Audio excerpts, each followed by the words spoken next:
성령 강림절 후 13번째 주일에 하나님께서 우리에게 주신 소중한 하나님의 말씀은 누가복음 9장 23절에서 27절까지 이르는 말씀이 되겠습니다.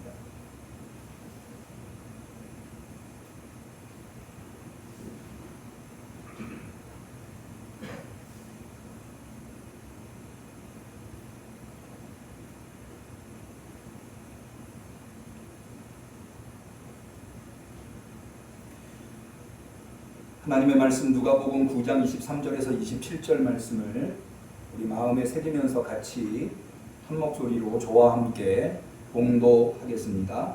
또 우리에게 이르시되 아무든지 나를 따라오려거든 자기를 부인하고 날마다 제 십자가를 지고 나를 쫓을 것임이라.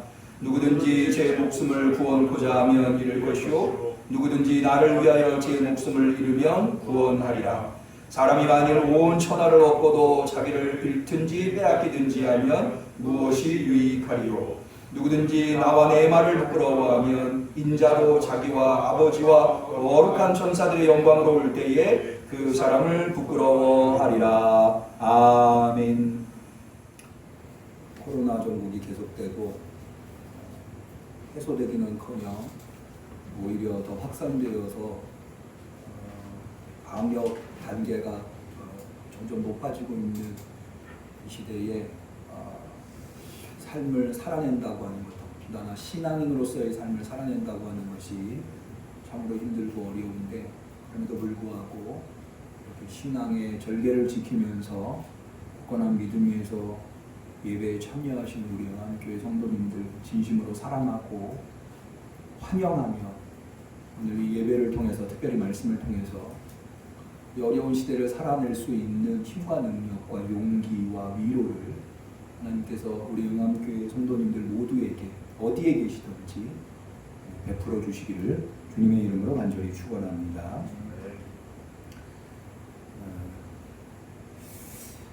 요즘 들어서 신앙인으로서 고민 한 가지가 생겼습니다. 그것은 뭐냐면 예배에 대한 고민입니다. 얼마 전에 어떤 분이 저한테 그런 질문을 하시더라고요. 예배를 꼭 모여서 드려야만 하는 것이냐. 아마 요즘 코로나 때문에 모일 수 없는 상황이 되니까, 또 모여서 예배 드리는 사람들 사이에서 코로나가 발생하니까 여기에 대한 질문은 당연히 생기는 거겠죠. 사실 이제까지 전통적으로 예배라고 할 때 의미에는 모임이라고 하는 것이 전제되어 있었습니다.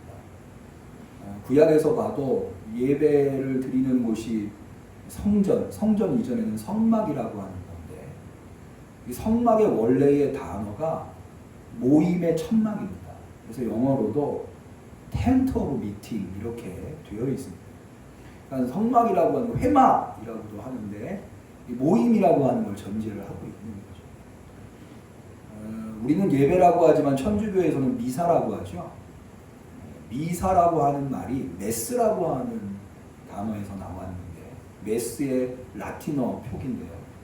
잘 아시다시피 메스라고 하는 게 대중이라고 하는, 사람들의 모인 군중, 이것도 역시 모임을 전제로 하는 겁니다. 고대에서 많은 사람들이 예배라고 하는 것만큼 많은 사람들이 모여 있었던 곳이 없었기 때문에 아마도 미사가, 모임이라고 하는 말 자체가, 군중이라고 하는 말 자체가 예배의 어원이 된 듯합니다. 사실 우리가 지금 성전 건축을 하고 있는데, 지금은 교회라고 하지만 예전에는 많이 예배당 했죠. 예배당을 왜 우리가 짓습니까? 그것은 모여서 예배드릴 장소가 있어야 되기 때문에 예배당을 짓는 거죠. 그러니까 예배당이라고 하는 것도 모임이라고 하는 것에 전제를 두고 있는 것이라고 할 수 있겠습니다. 그러니까 이제까지 전통적으로 예배하면 모임이라고 하는 것의 의미가 거의 기초가 되어서 예배가 이루어졌던 거죠. 그런데 지금은 더 이상 그런 예배를 드릴 수가 없게 되는 거예요. 아니, 드릴 수 없는 게 아니라 드려서는 안 되는 상황이 되어버리는 거죠. 그래서 우리 교회만 해도 벌써 지난주, 이번주 모일 수 없어서 비대면 예배로 각자 있는 곳에서 예배를 드리고 있는 것입니다. 그러니까 이러한 예배의 전통, 이 전통이 더 이상 통용될 수 없는 상황이 되어버린 거예요. 이런 상황에 우리 그리스도인들은 어떤 예배의 태도, 사실은 이 예배의 태도라고 하는 것은요, 우리 한국교회 성도들의 대부분이 예배라고 하는 것을 신앙의 기본으로 삼고 있지 않습니까? 내가 그리스도인이다 라고 하는 것의 첫 번째 근거를 아마도 주일날 교회 가서 예배 드리는 것에 삼는 분들이 많이 있으실 거예요. 그런데 더 이상 그런 예배를 드릴 수가 없게 되는 거죠. 드려서는 안 되게 된 거죠. 그러니까는 예배를 모여서 못 드린다고 하는 것, 이제까지 드려왔던 방식으로 예배를 드릴 수 없다고 하는 것, 모일 수 없다고 하는 것은 예배의 새로운 형태를 요청하게 되는 것이고, 그것은 신앙의 새로운 형태를 요청하게 되는 거죠. 우리는 그런 상황에 직면해 있다는 것. 이런 새로운 뭔가를 요구하는 이런 상황 속에 그리스도인들의 다양한 태도들이, 반응들이 나타나는 것 같아요. 가장 대표적인 예가 상황이 바뀌었다고 예배가 바뀔 수 있느냐라고 하면서 기존에 모여서 드리는 예배 방식을 고집하는 사람들. 이런 사람들이 그 예배, 기존의 예배 방식, 모여서 예배 드리는, 교회에서 모여서 예배 드리는 이 예배 방식을 고집하는 사람들도 나름대로 이유가 있어요. 저는 그 이유가 일전에 교회 지도자들과 대통령이 만나서 대화를 나눴었던 순간에 그 한 교총이라고 하나요? 한국교회총연합회? 거기에 대표 회장이 얘기했었던 내용 안에 담겨 있다고 봐요. 제가 보면 두 가지더라고요. 왜 교회는 예배당에 모여서 예배 드릴 수밖에 없느냐라고 할 때 두 가지 중요한 이유를 제시한 것 같은데, 첫 번째가 뭐냐면 교회는 일반 사업장과는 다른 곳이다 라고 하는 근거를 대는 거죠.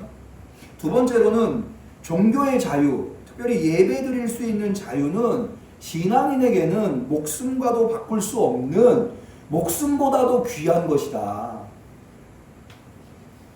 둘 다 맞는 얘기죠. 교회는 사업장이 아니죠. 그리고 신앙인에게 예배는 목숨과도 바꿀 수 없는, 목숨보다도 귀한 거죠. 그런데 이게 납득이 됨에도 불구하고 여기에는 여러 가지 부작용이 있는 것 같아요. 뭐 잘 아시겠습니다만은 이렇게 기존에 모여서 교회에서 예배 드리는 방법을 고수하고 있는 그리스도인들과 교회에 대해서 그렇지 아니한 일반인들의 시선은 결코 곱지 않습니다. 저는 지난주에 참 가슴 아픈 기사 하나를 봤는데, 요즘 사랑제일교회가 많이 문제가 되고 있지 않아요? 그 교회가 성북구에 있는데, 성북구에 있는 한 음식점에 이런 편말이 붙은 거예요. 교회 다니시는 사람은 당분간 안 받습니다. 죄송합니다. 음식점 앞에. 그러니까는 교회 가서 예배 드리는 사람들이 코로나에 걸리는 경우가 많으니까 그런 사람이 자기 식당에 오면은 식당 자체를 폐쇄해야 되잖아요. 그러니까 안 받겠다고. 근데 이게 한 곳만 그런 게 아니더라고요. 몇몇 식당이, 성북구에 있는 몇몇 식당, 그러니까 이것만 봐도 교회에 모여서 예배 드리는 것에 대해서 일반인들이 어떤 시각을 가지고 있는가에 대해서 단적으로 보여주고 있는 모습이 아닌가. 또 뿐만 아니라 이번에 기독교 종교 지도자들과 대통령이 만나서 사실은 종교 지도자들도 강한 어조로 예배를 드릴 수밖에 없다고 하는 것을 어필했지만, 대통령도 역시 마찬가지로 강한 어조로 모여서 예배 드리는 것을 제재할 수밖에 없다는 말을 한 것 같아요. 대통령이 그 말을 한다고 하는 것은 사실 대통령 정치인이잖아요. 정치인은 여론의 영향을 받을 수밖에 없거든요. 그러니까는 우리나라의 일반인들의 여론이 교회에 모여서 예배드리는 것에 대해서 부정적이기 때문에 대통령은 그렇게 얘기할 수밖에 없다고 저는 판단이 되는 거죠. 사실 이렇게 교회에 모여서 예배를 드리는 것에 대해서 부정적으로 생각하는 것은 일반 그리스도인, 난 크리스찬, 그리스도인이 아닌 사람들 뿐만 아니라 그리스도인들 안에도 존재하는 것 같아요. 제가 지난주에 한 성도하고 통화를 했는데요. 이 성도는 신학대학을 졸업하고 저랑 매우 친한 분인데 목회를 하지 않고 일반 교회의 집사로서 활동을 하시는 분인데 이분이 저한테 그러는 거예요. 아니 교회가 이렇게 비난을 받고 있는데 정통 교회들, 건강한 교회들, 상식이 통하는 교회들은 뭔가 사회를 향해서 교회는 그렇게 고집스러운 비상식적인 단체가 아니다. 우리는 사랑제일교회와는 다르다. 그것은 잘못된 것이다. 라고 발표해야 되는 거 아니냐. 라고 이야기를 할 정도로 그것은 일반 그리스도인들의 다수가 여기에 동의를 모여서 교회에서 예배드리는 것에 부정적인 시각을 가지고 있다. 그 집사님이 이런 얘기를 나는 온라인으로 예배드리니까 더 열심히 예배를 드리게 되더라 라는 얘기까지 하더라는 거죠. 그런 경험들을 하면서 저는 고민할 수밖에 없게 되는 거예요. 그러니까 사실 왜 고민할 수밖에 없느냐, 더 이상 교회에서 모여서 드리는 예배, 기존의 방식으로 예배를 드릴 수 없는 상황이 됐는데 심지어 그리스도인들조차도 거기에 대해서 부정적이 됐는데 그러면 그런 시각을 가지고 있는 우리 그리스도인들이 그러면 새로운 방식, 새로운 상황에서 예배 드릴 수 있는 새로운 방식에 그것은 예배로 그치는 것이 아니라 앞서 말씀드린 대로 새로운 신앙의 방식, 새로운 그리스도인의 정체성의 방식이 있느냐? 이게 없다는 거예요. 그러니까 뭔가 기존의 방식대로 예배드릴 수 없고 신앙생활을 할 수 없고 그리스도인으로서의 정체성을 가질 수 없는 상황이 되었는데 여기엔 모두 다 동의해요. 그런데 그 변화되어야 되는 것에 대해 변화되어야 된다고 하는 것은 동의하지만 어떻게 변할 것이냐라고 하는 것에 대한 해답은 가지고 있지 못하다고 하는 거예요. 여기에 우리 그리스도인들의 문제가 고민이 있는 거죠. 이런 고민을 할 때 우리가 제일 먼저 생각해 봐야 하는 것이 바로 성경입니다. 왜냐하면 성경은 신앙의 기초고 신앙의 토대며 신앙의 잣대이기 때문입니다. 그래서 성경을 우리가 일반적으로 정경, 캐논이라고 하잖아요. 이 라틴어 캐논이라고 하는 말은 잣대, 기준 이런 뜻이거든요. 척도 이런 뜻이거든요. 그러니까는 이런 어려운 질문을 가지고 있을 때 제일 먼저 성경에서 그 해답을 찾아보려고 하는 노력이 우리에게 필요하다. 저는 그런 의미에서 한 가지의 해답으로 오늘 우리가 같이 읽은 누가복음 9장 23절에서 26절의 말씀을 나누어 보고자 하는 겁니다. 제가 왜 이 말씀을 더 이상 기존의 방식으로 예배를 드릴 수 없는 새로운 상황 속에서 새로운 예배의 형태, 그것은 곧 새로운 신앙의 형태고 그것은 곧 새로운 그리스도인의 정체성이라고 하는 정체성을 찾고자 할 때에 왜 이 본문이 그 해답일 수 있는가에 대한 몇 가지 이유가 있는데요. 첫 번째는 이것은 이제 누가복음이라고 하는 하나님의 말씀, 복음서가 이건 누가복음만 해당되는 건 아닙니다만은 신약의 대부분의 성경이 여기에 해당하는데 처음 예수님을 믿었던 사람들, 최초의 그리스도인들, 우리가 흔히 원식교회, 초대교회라고 이야기하는 그 그리스도인들이 예배하던 방식, 신앙생활하던 방식에 문제가 생겨서, 그러니까는 새로운 상황이 도래되어서 그 새로운 상황에 해답으로서 제시된 것이 바로 누가복음을 비롯한 복음서들, 특별히 누가복음이 그렇고요. 그리고 누가복음 안에서도 바로 오늘 우리가 읽은 누가복음 9장 23절에서 26절이 그 해답으로 제시되고 있기 때문이라고 하는 거죠. 그러면 초대교회 성도들은 어떻게 신앙생활을 했고 어떻게 예배를 드렸는데 무슨 문제가 생겨서 새로운 방식으로 예배를 드려야 했고 새로운 방식으로 신앙생활을 해야 됐는가? 저는 이것을 생각해 보니까 오늘날 우리의 현실과 너무 유사하다고 느끼게 되었는데요. 초대교회의 최초의 예수님을 믿고 가장 먼저 예수님을 믿었던 사람들의 신앙의 양태를 신앙생활을 사도행전 2장은 이렇게 기록하고 있습니다. 46절에 그들이 예수님을 영접하고 날마다 마음을 같이하여 성전에 모이기를 힘쓰고 집에서 떡을 떼며 기쁨과 순전한 마음으로 음식을 먹고 하나님을 찬미하며 또 온 백성에게 친송을 받으니 주께서 구원받은 사람을 날마다 더하게 하셨다 라고 되어 있거든요. 그러니까는 초대교회에 처음 예수님을 믿었던 사람들이 매일같이 했었던 게 뭐냐 하면 성전에 모여서 날마다 예배하고 또 각 가정에 모여서 날마다 기도하고 찬양하는 일, 이걸 했다는 거예요. 날마다 성전에 모여서 성전을 중심으로 해서 그렇게 신앙생활을 하면서 지내왔었던 초대교회 성도들한테 새로운 상황이 도래했어요. 더 이상 그런 식으로 신앙생활을 해나갈 수 없는 상황이 되었다는, 그것은 두 가지 이유인데요. 첫 번째는 뭐냐 하면 그 초대교회 성도들이 매일같이 성전을 중심으로 해서 예배드리고 또 각자 있는 가정에서 성찬식을 하고 기도를 하면서 지냈던 이유는 예수님께서 곧 오실 줄 알았거든요. 그런데 이 누가복음이 기록된 시기가 적어도 AD 70년 이후 80년 뭐 길게 잡으면 90년까지도 잡으시는 성서 해석자도 있는데, 다시 말해서 이게 예수님께서 30년 AD 30년경에 승천하셨다면 그리고 나서 교회가 생기고 그렇게 해서 예수님을 믿게 된 초대교회 성도들은 자기가 살아있을 때 혹은 시간이 얼마 지나지 않아서 예수님이 재림하실 줄 알았던 거죠.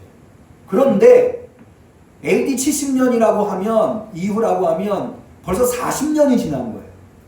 매일같이 성전을 중심으로 해서 예배드리고 각자의 가정에서 성찬식을 하고 기도하고 찬양하고 하면서 그것도 하루 이틀이죠. 40년을 그렇게 살 수가 있나요? 그러니까 무슨 문제가 생겼는가 하면 예수님이 금방 오신다고 하면 그럴 수 있어요. 예수님이 뭐 1년 만에 오시거나 예수님이 2, 3년 만에 오신다고 하면 그것도 상당히 긴 기간이지만 그렇게 지낼 수 있어요. 그런데 30년, 40년이 지나도 그렇게 예수님이 오시지 않는다고 한다면 그러고만은 있을 수가 없는 거죠. 뭔가 먹고 사는 문제, 일상의 삶을 살아야 되는, 매일 예배만 드리고 있고 매일 모여서 기도만 하고 찬양만 하고 있을 수는 없는 거잖아요. 육신을 가지고 이 땅에서 살고 있는 한 먹고 사는 문제가 생길 수밖에 없는 거예요. 그래서 초대교회 성도들은 예수님이 분명히 오시기는 오시는데 왜 이렇게 예수님이 늦게 오시는가? 그로 말미암아서 우리는 이 땅에서 어떻게 신앙을 지금까지 해오던 매일같이 성전을 중심으로 해서 해오던 신앙생활은 더 이상 이어나갈 수가 없는 거죠. 그런데 여기에 결정적인 계기가 되는 사건이 있었어요. 그게 뭐냐 하면 AD 70년 8월에 로마에 의해서 예루살렘 성전이 완전히 멸망하는 사건이었어요. 앞서 말씀드린 대로 초대교회 성도들은 어디를 중심으로 해서 신앙생활을 했다고요? 예루살렘 성전을 중심으로 해서 매일같이 예배드리고 각 가정에서 모여가지고 성찬식하고 기도하고 찬양했는데 그래서 성전이 그들의 신앙의 중심이었어요. 그런데 AD 70년에 그 성전이 완전히 파괴가 되어버린 거예요. 더 이상 거기서 예배를 드릴 수가 없게 된 거죠. 그러니까는 초대교회 성도들은 그들이 이제까지 해왔었던 신앙의 생활을 이어갈 수가 없는 상황이 된 거예요. 두 가지, 예수님의 재림의 지연으로 말미암아 일상생활을 해 먹고 사는 문제를 해결해야 했고, 두 번째로는 성전에 모일 수가 없었고. 그러니까 이 두 가지 상황이라고 하는 것이 사실은 우리가 지금 예배를 더 이상 교회에서 모여서 드릴 수 없는 상황이 된 것과 너무 유사한 거예요. 그러면 이 더 이상 초대교회 성도들이 기존의 방식으로 신앙생활을 할 수 없었고 그래서 새로운 뭔가의 방식으로 그렇다고 해서 신앙을 버릴 수는 없잖아요. 왜냐하면 예수님이 더디 오시는 거지 안 오시는 게 아니기 때문에. 일상의 먹고 사는 문제를 해결하면서 여전히 예수님을 기다리고 있어야 되거든요. 예루살렘 성전은 없어졌지만 그러나 여전히 신앙생활을 해야 했거든요. 왜? 예수님이 오실 거니까. 그러니까 이 두 가지 문제, 일상생활을 살면서 어떻게 우리가 성전이 없는, 더 이상 성전에 모일 수 없는 상황 속에서 신앙을 지켜내느냐, 신앙생활을 해나가느냐, 이 문제가 바로 초대교회의 문제였고 누가복음의 문제였다는 거죠. 그럴 때에 이 누가복음의 모든 복음서들이 마찬가지입니다만은 해답은 뭔가 하면 어떻게 이 땅에서 신앙인으로서의 정체성을 잃어버리지 않으면서 일상생활을 하면서 예수님의 재림을 준비하여 맞이할 것이냐 라고 하는 것의 대답을 어디에서 찾았는가 하면 바로 예수님에게서. 예수님이라고 하는 의미에는 두 가지가 있어요. 첫 번째는 예수님은 지상사역을 하셨잖아요. 우리와 같은 육신을 가지고 이 땅에서 사셨다고요. 그러니까는 먹고 사는 문제가 왜 생깁니까? 육신이 있기 때문에 먹고 사는 문제가 생기는 거잖아요. 그래서 이 땅에 계신 예수님께서, 그분도 먹고 사셨으니까 그분이 먹고 사는 일상의 삶을 사시면서 어떻게 하나님의 나라를 준비하셨고 그리고 그 하나님의 나라를 가져오시는가, 예수님의 삶이 무엇이었는가. 왜냐하면 예수님이 바로 그렇게 이 땅에서 3년 동안 공생애를 사신 예수님이 바로 오셔서 우리를 구원하실 심판주시기 때문에. 그래서 그 정답, 더 이상 기존의 방식으로 예수님만 바라보고 있을 수 없는 상황, 더 이상 성전에서 모여서 예배드릴 수 없는 그 상황에서 어떻게 그리스도인으로서의 정체성을 지키며 일상의 문제를 해결하고 살아갈 것이냐 라고 하는 것에 대한 대답을 예수님의 삶에서 찾았던 거예요. 그래서 사실은 바울 편지에는 예수님의 일상생활에 대한, 예수님이 말씀하신 거나 예수님이 일상생활에서 무엇을 하셨는가에 대한 기록이 거의 없어요. 그런데 복음서에 오면 그런 것들을 관심의 대상. 왜냐하면 바울이 예수님을 전할 당시에는 예수님이 곧 오실 줄 알았거든요. 그러니까 예수님의 십자가와 예수님의 부활만 믿었으면 됐어요. 그리고 그 예수님을 기다리고만 있으면 됐어요. 그런데 이 마태복음, 공간복음이 기록돼, 요한복음은 더 후대의 일입니다만은 그것이 기록될 당시에는 이미 70년이 넘어선 상태였기 때문에 그러고만 있을 수가 없었던 거죠. 그래서 거기에 대한 해답으로 예수님은 이 땅에서 어떻게 사셨는가, 그것을 통해서 우리는 이 땅에서 어떻게 신앙인, 그리스도인으로서의 정체성을 지켜내면서 신앙의 삶을 살아갈 수 있게 되는가. 사실 이 복음서에 나와 있는 이 이야기들, 예수님의 이야기들은요, 가장 궁극적인 목적은 예수님이 누구시고 무엇을 하셨는가, 무엇을 가르치셨는가를 아는 데에도 목적이 있지만 사실은 그걸 통해서 내가 어떻게 살아야 하는가, 나는 어떻게 예수님의 삶을 닮아갈 수 있는가, 그렇게 해서 신앙인으로서의 정체성을 잃어버리지 않으면서 일상의 삶을 살아갈 수 있는가에 대한 고민이 여기 담겨 있는 것이라고 해도 과언이 아니다. 그 중에서도 오늘 우리가 읽은 누가복음 9장 23절에서 26절은 예수님의 삶을 어떻게 살아내야 하는가, 그것을 다른 말로 표현하면 제자도가 무엇인가, 예수님을 따르는 제자의 삶이 무엇인가로 요약할 수 있는데, 그 제자도의 가장 대표적인 본문이 바로 누가복음 9장 23절에서 26절이라는 거죠. 그래서 이 새로운 형태, 다시 말해서 성전을 중심으로 해서 더 이상 예배드릴 수 없는, 그러면서 일상에 먹고 사는 문제를 해결해야 하는 그리스도인들이 어떻게 예수님의 삶을 구현해내는 제자도의 삶을 살 것인가에 가장 근본이고 첫 번째 되는 하나님의 말씀이 바로 누가복음 9장 23절에서 26절에 나오는 제자도에 관한 가르침이라고 할 수가 있는. 그래서 이 말씀이 오늘 우리 그리스도인들이 고민하고 있는 이 고민에 대답이 될 수 있다라고 하는 겁니다. 그러면 본문에 예수님은 제자들한테 예수님의 제자가 되려면 어떤 삶을 살아야 한다고 새로운 시대에 새로운 신앙의 삶을 제시하고 계신가? 여기는 사실은 우리 성도들이 잘 알고 있는 내용이에요. 아무든지 나를 따라오려거든. 여기 명백하게 나오죠. 나를 따라오려거든이 무슨 말이에요? 예수님의 가신 길을 똑같이 가려 하거든. 예수님이 사신 삶을 똑같이 살려 하거든. 예수님의 제자가 되려 하거든. 그것은 일명 예외 없이 아무든지 뭐 해야 돼요? 오늘 본문에 보면 자기를 부인하고 날마다 제 십자가를 지고 나를 쫓을 것이니라, 따를 것이니라 라고 예수님은 제자도에 대해서 이야기하고 있다는 거죠.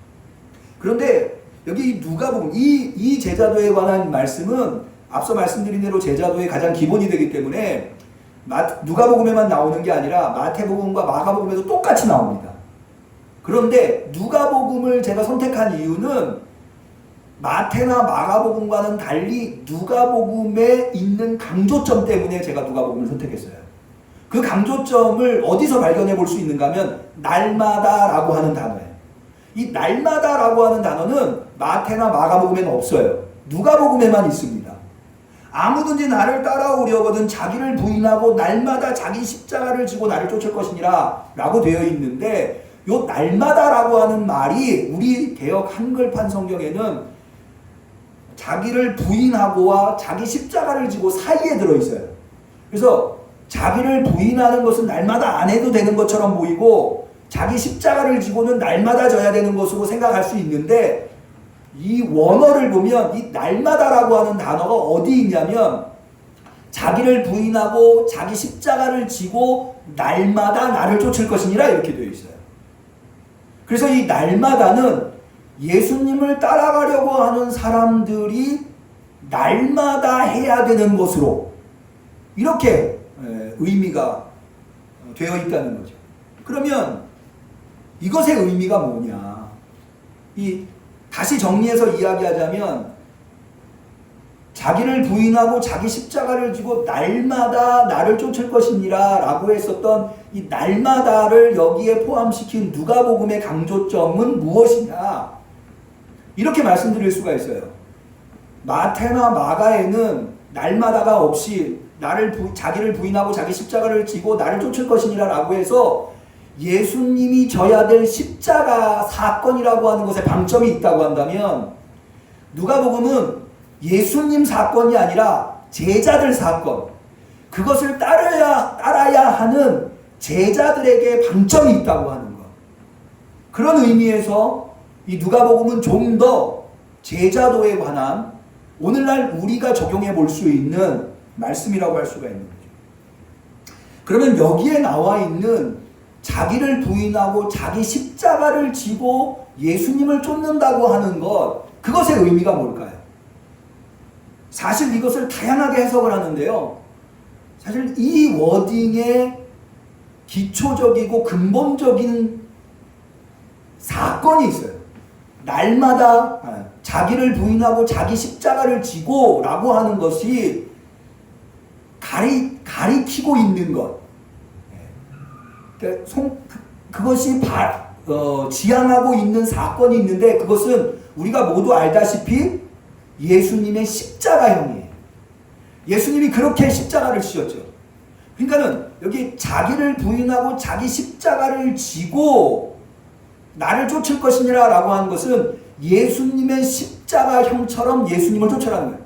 근데 예수님의 십자가형이 무엇을 의미하냐면 여러분 형벌을 받는다고 하는 것은 뭘 의미해? 그 벌을 수용한다는 거예요. 다시 말해서 자기를 부인하고 자기 십자가를 지고 예수님을 쫓는다는 것은 더 이상 거기에 대해서 반박하지 않겠다는 거예요.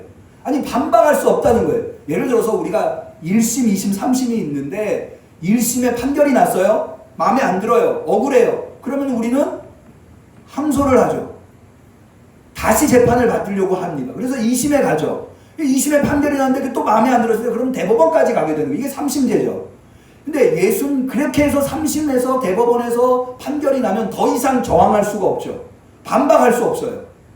마찬가지로 예수님이 십자가를 졌다고 하는 것은 예수님에게 언도된 십자가형에 예수님이 그것을 반박하지 않고 수용했다는 거예요. 여기 나를 부인하고 라고 하는 말은 내가 예수님이 십자가형을 졌던 것처럼 나에게 지워지는 십자가형에 내가 저항하지 않겠다. 그것을 최종심으로 받아들이겠다. 라고 하는 의미. 그러니까는 자기가 십자가형을 지지 않겠다고, 즉 육신의 안위를 구하려고 십자가를 거부하는 것을 포기한 상태. 그게 바로 자기를 부인하고 자기 십자가를 지고 예수님을 쫓는 거예요. 자기의 육신적인 안일과 이익을 포기하지 않으면 자기 십자가를 지고 예수님 쫓을 수가 없어요. 그리고 누가는 거기에 날마다라고 하는 말을 더함으로 말미암아 이것은 매일같이 자기를 포기하는 사건이 예수님을 따르려고 하는, 다시 말해서 더 이상 성전에서 예배드릴 수 없는 일상생활을 영위해야 하는 초대교회 성도들한테 너희가 신앙을 지키면서 일상을 영위할 때에 너희가 근본으로 삼아야 할 것은 십자가를 지는 일에 몸부림치지 말라는 거예요. 반항하지 말라는 거예요. 그걸 받아들여야 된다는 거예요. 날마다. 그러면 우리가 십자가를 진다고 하는 것이 얼마나 힘들고 어려운 일입니까? 이건 반육신적인 일이에요. 그러니까는 늘 거부하고 싶어요. 그거를. 내가 어저께까지 잘 지고 왔다고 해서 오늘 여전히 잘 질 것이라는 보장이 없어요. 내가 어저께까지 거짓말하지 않았어도 오늘 거짓말할 수 있잖아요. 내가 오늘 거짓말하지 않아도 내일 또 거짓말할 수 있는 거예요. 그러니까 날마다 그런 십자가를 지는 것에 내가 저항하지 않고 수용하는 결단이 필요하다고 하는 거예요. 이런 기본적인 태도가 우리 그리스도인들한테 있을 때야만이 신앙을 지켜내면서 일상생활을 해나갈 수 있다는 거예요. 일상생활을 하더라도 그것만큼은 지켜내야 된다는 거예요. 그러면 이 십자가를 진다고 하는 것이 가지고 있는 의미가 뭐냐 하면, 예수님에 의하면 예수님의 십자가를 우리도 져야 한다는 건데, 예수님에게서 십자가라고 하는 것은 하나님이 부여하신 사명이고, 그 십자가를 통해서 예수님은 온 인류를 구원하시는 유일한 구세주라는 거예요.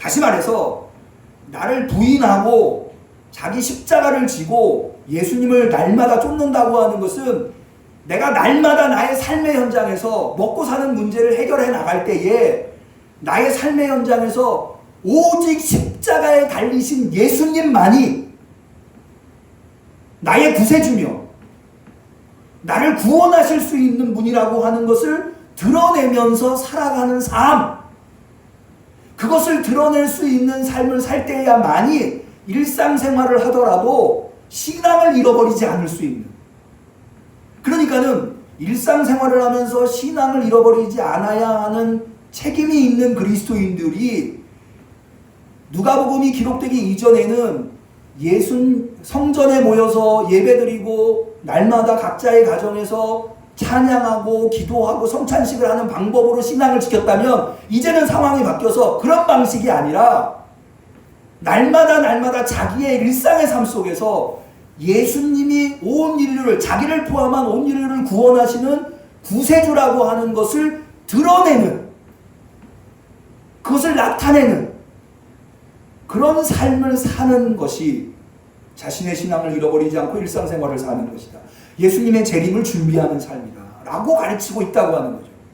이것을 올바로 이해할 때야만이 그 다음에 나오는 26절, 누구든지 나와 내 말을 부끄러워하면 인자도 자기와 아버지와 거룩한 천사들의 영광으로 올 때 그 사람을 부끄러워하리라 라고 하는 말씀을 비로소 이해할 수 있어요. 왜냐하면 앞서 우리의 일상의 삶을 살더라도 그 일상의 삶에서 우리가 나타내야 하는 게 뭐라고요? 예수님만이, 십자가를 지신 예수님만이 우리의 유일한 구세주라고 하는 것을 드러내는 것이라고 했잖아요. 그런데 우리의 유일한 구세주가 누구예요? 십자가에 달리신 그 예수님이라는 거예요. 그런데 그 십자가는 자랑스러운 건가요? 부끄러운 건가요? 부끄러운 것일 수밖에 없어요. 사실은 십자가만큼 당시에 치욕스러운 게 없어요. 십자가를 졌다고 하는 것은 감추고 싶은, 가장 감추고 싶은 일이에요. 모습이에요. 이 십자가형은 로마의 저항, 반기를 들었었던 정치범들한테 내린 형벌인데 이게 얼마나 치욕스러웠는지 로마 시민들한테는 내리지 않았어요. 로마 시민들은 아무리 로마에 반역을 해도 십자가형으로 다스리지 않았어요.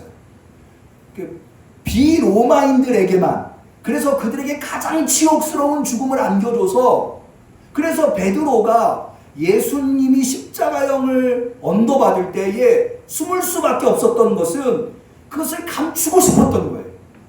이게 바로 베드로의 육신적인 베드로의 모습이죠.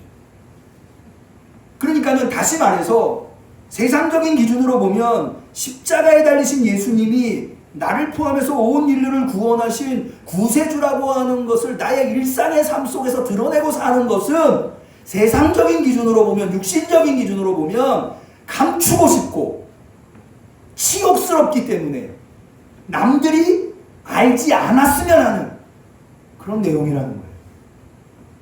그런데 만약 우리가 그렇다고 해서 그런 육신적인 기준으로 예수님을 드러내는 삶을 거부하면 어떤 결과를 초래하느냐? 인자가 이 세상에 올 때, 여기 인자라고 하는 것은 심판주로 오시는 예수님을 지칭해요. 심판주로 예수님이 오실 때 그 사람도 내가 부끄러워하리라. 무슨 말이에요? 구원받지 못한다는. 그러니까는 이것이 일상의 삶을 살면서 주님의 오심을 준비하는, 그래서 신앙의 정체성을 지켜내야 하는 사람들한테는 대단히 중요한 대목이 되는 거예요.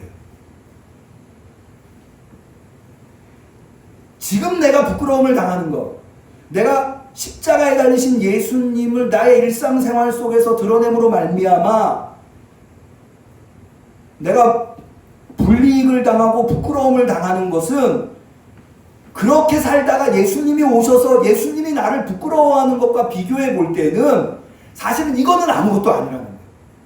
그것을 제대로 이해할 때 그 다음에 나오는 24절 25절, 누구든지 제 목숨을 구원고자 하면 잃을 것이요 누구든지 나를 위하여 제 목숨을 잃으면 구원하리라. 사람이 만일 온 천하를 얻고도 자기를 잃든지 빼앗기든지 하면 무엇이 유익하리요? 무엇이 유익하리요? 라고 하는 말을 비로소 제대로 이해할 수 있도록 해주는 대목이에요. 무엇이 우리에게 유익한가? 내가 이 세상에서 십자가에 달리신 예수님이 너무 치욕스럽고 부끄러워서 그것을 부인하고 그것을 감추려고, 그래서 그런 사람이 아닌 것처럼 살아가는 것은 우리에게 결코 유익이 될 수 없다는 거예요. 차라리 이 세상에서 부끄러움을 당하고, 차라리 이 세상에서 억울함을 당하고, 차라리 이 세상에서 치욕스러움을 당한다 하더라도, 손해를 본다 하더라도 내가 예수 그리스도를, 십자가에 달리신 예수 그리스도를 나의 구세주로 드러내면서 사는 삶, 그런 삶을 살 때야만이 나에게 더 큰 유익이다 라고 지금 성경은 가르쳐주고 있다고 하는 거죠. 여러분, 그 대표적인 예로 우리는 누구를 꼽을 수 있나요? 저는 누가복음에 나와 있는 부자와 거지 나사로 이야기를 꼽고자 합니다. 부자는 이 세상에서 자랑스러운 삶을 살았어요. 나사로는 이 세상에서 감추고 싶고 치욕스러운 부끄러운 삶을 살았어요. 그런데 아무리 이 땅에서 자랑스러운 삶을 살아도, 아무리 이 땅에서 부끄러운 삶을 살아도 둘 다 임종을 맞이해요.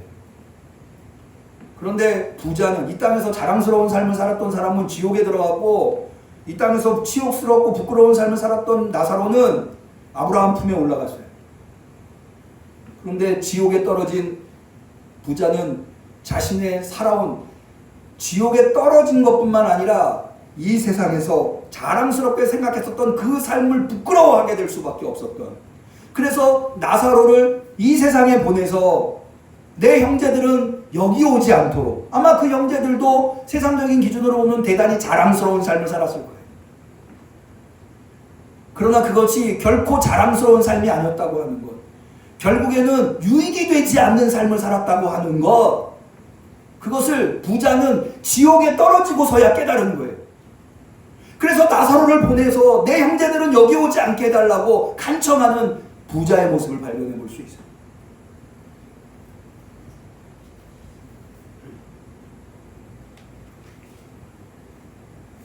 말씀을 좀 정리하고자 합니다. 지난주에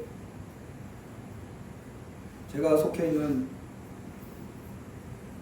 카카오톡 단톡방에 어떤 목사님께서 이 코로나 시대에 도움이 될 것이라고 하는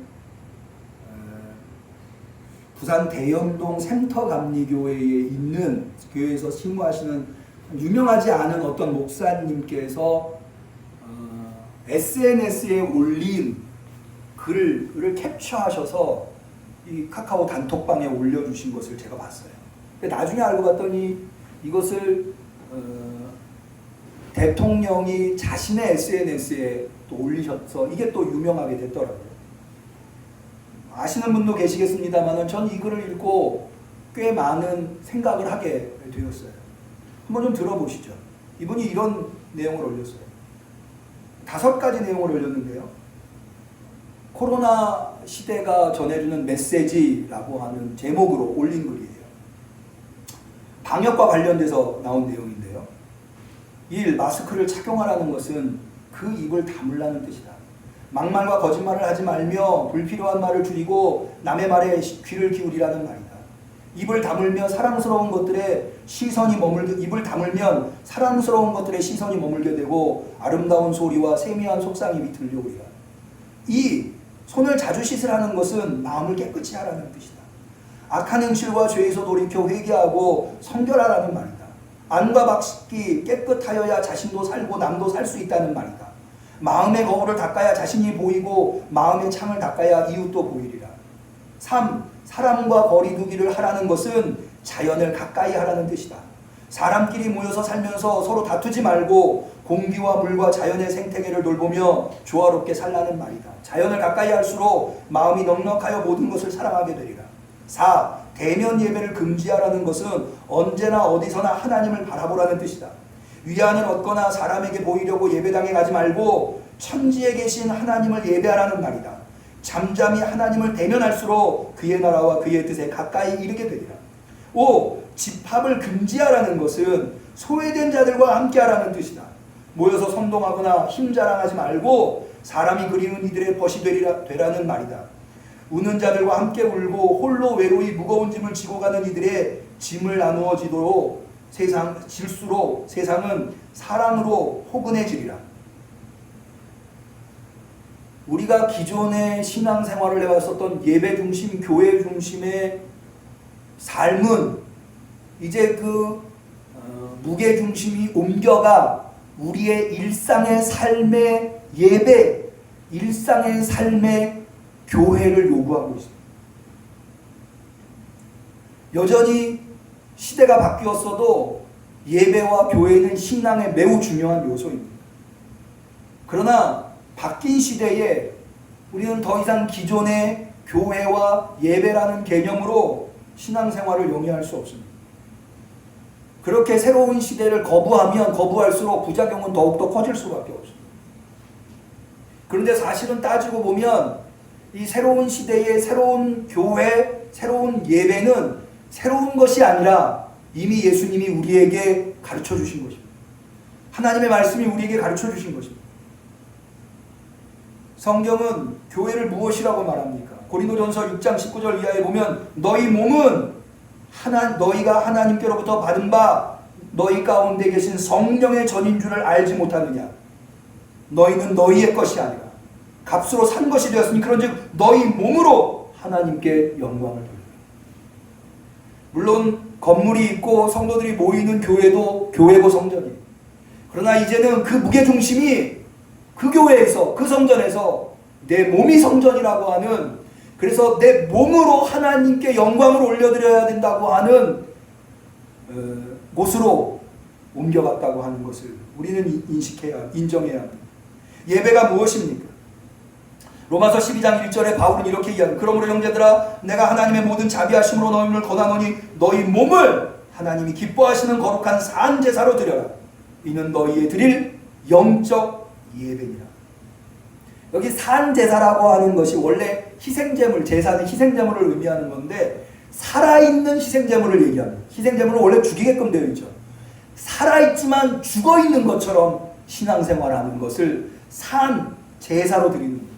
즉 삶을 죽여서 우리가 오늘 읽은 본문에 의하면 예수님께서 말씀하신 아무든지 나를 따라오려거든 자기를 부인하고 자기 십자가를 지고 날마다 나를 쫓을 것이니라 라고 하셨던 그 말씀을 자신의 삶에서 구현하는 것, 그것이 바로 영적 예배, 합당히 하나님 앞에 드릴 예배라고 합니다.